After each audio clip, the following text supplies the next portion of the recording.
Hey there, sixth grade. Hope you guys are doing well. I hope you had a great Easter and a nice break from classes on Friday and Monday.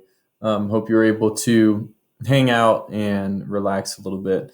Um, I did want to record a short video as we move from your final Exodus projects and finishing the book of Exodus to the book of Leviticus. I will be uh, going through your projects, and I'm excited to read those. And maybe what we'll do is set up a live class soon where a few of you can read those to the rest of the class. That would be, I think, a good live class for us. In the meantime, we're going to be moving into the book of Leviticus, which the book of Leviticus has a lot of uh, different aspects to it than the rest of the Bible, and even the rest of the book of Moses, which we've been reading. Now, there's aspects in the other books that are going to be similar to Leviticus, but Leviticus really is set apart in this way. So we're going to take a quick look at just an introduction, just to get your head around this book before you start reading it. First off, you can see the subtitle here on this first slide. I'm calling this the priestly handbook, and that's something really important to keep in mind, because a lot of people might start reading the book of Leviticus and get frustrated that it's so odd. It doesn't make any sense. They don't understand certain aspects of it. The reason that is because it's a very technical book. It's meant for ancient Jewish priests, those who worked in the temple, those who worked in the tabernacle. And so you're going to see why it's so technical, and I'm going to give you some tips of how we can read it. Even those who are in sixth grade can still read it and actually understand quite a bit of it. So let's start. Some background. So the word Leviticus, it's Greek. You can see the word Levi in the word Leviticus. It's Greek for that which pertains to the Levites, and we know that the Levites are the priests. They're the priestly line, so they have their own special book. This is God's guidebook for His covenant people. This is the book that is sort of, I guess you could kind of say, the manual for how to live. If you were living in Israel during this time, then this would be the go-to book for the priests, who were also sort of the teachers of the time, to tell the Israelite people how to live, what to do. And so you'll notice the book of Leviticus covers many, many, many areas of life. And we'll notice that this book does fall in line with the rest of the narrative of the book of Moses.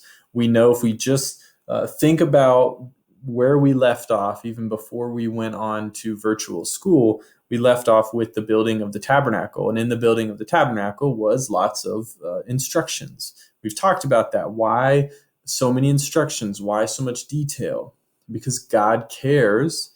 He cares about the little things. He cares that we do the little things properly, not in an angry way, or a way that's going to make life miserable, but simply in a way that honors time, honors space, honors even objects. And we're going to see a lot of that in the book of Leviticus, and honors people, really, at the end of the day. The tabernacle was built to be a place for God's people to go and meet with God.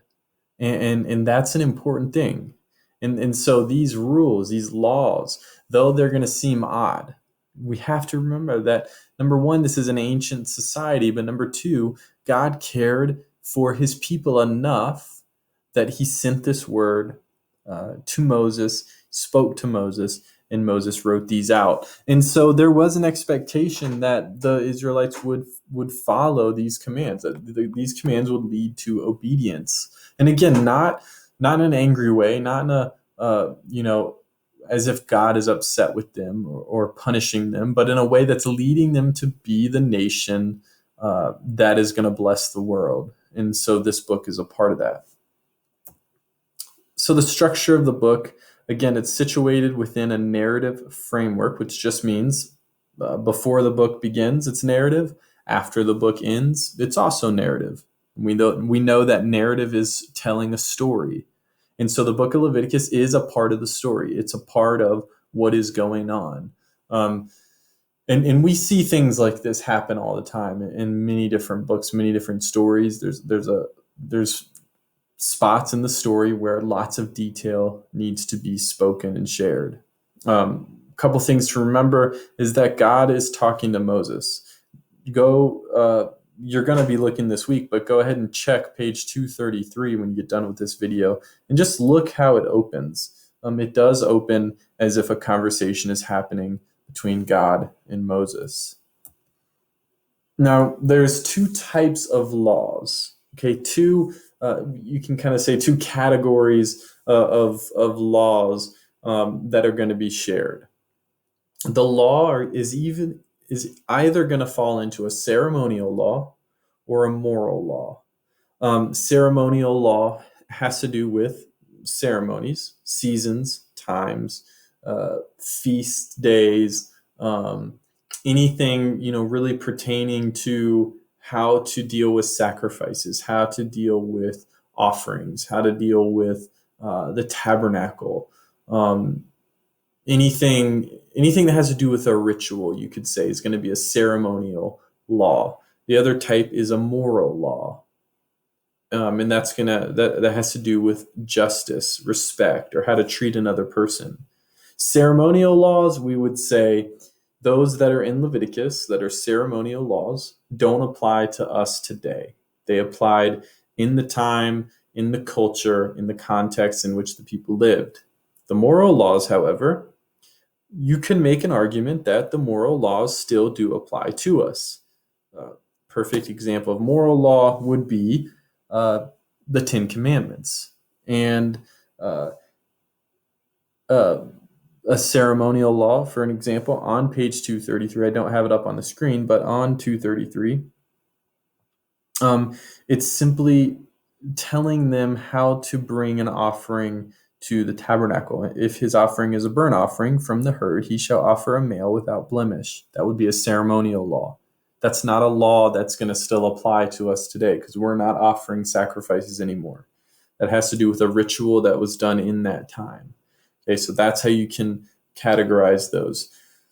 Let's go to the 5 sacred categories. Okay, so on top of being ceremonial or moral, then we can move into 5 more categories. You can kind of think of it as a tree. The top of the tree, you have the 2 laws, the 2 types of laws, ceremonial, moral. Then we can come down on these branches. We have persons, rituals, places, objects, and time. So you're going to read a law. What does it have to do with? Sometimes it's going to have to do with a multiple, not just one. And so think in terms of these categories. It's really going to help you understand, have a better idea of what the law is about if you can think in terms of these categories. And you don't need to memorize these. You don't even need to write notes here because, number one, the video is recorded so you can come back and watch it. Number 2, this information will be on the analysis sheets as you're doing it, so you don't have to memorize these. And again, this is just helpful information as you're reading. So 5 types of offerings. You're going to hear a lot about offerings in the book of Leviticus because remember, this is after the building of the tabernacle. So they build the tabernacle. Now what do? Well, they begin a sacrificial system. This way of bringing sacrifices in thanksgiving to God. And there's 5 different. You have the meal or grain, you have the burnt offering, you have the peace offering, you have the sin offering, and you have the animal offering. And all of those mean different things and have different reasons why you would be doing those. And we don't need to go into those right now. And then we have 7 festivals. And you're going to hear about the festivals in the book of Leviticus. We have Passover, Feast of Unleavened Bread, First Fruits, Festival of Weeks, the Festival of Trumpets, the Day of Atonement, and the Festival or the Feast of Booths or Tabernacles. And in some ways, actually, in the Christian church, we still keep in an abbreviated way, we still keep some of these festivals. And we'll talk about more of those soon. You're actually going to learn about Day of Atonement this week. And finally, some tips for reading the book of Leviticus. Imagine what it would have been like for an ancient Israelite to actually live within a society constructed according to Leviticus. Imagine you're there. Imagine your life now as it is, the rules that you feel are imposed on you by maybe your parents or even the faith that we adhere to.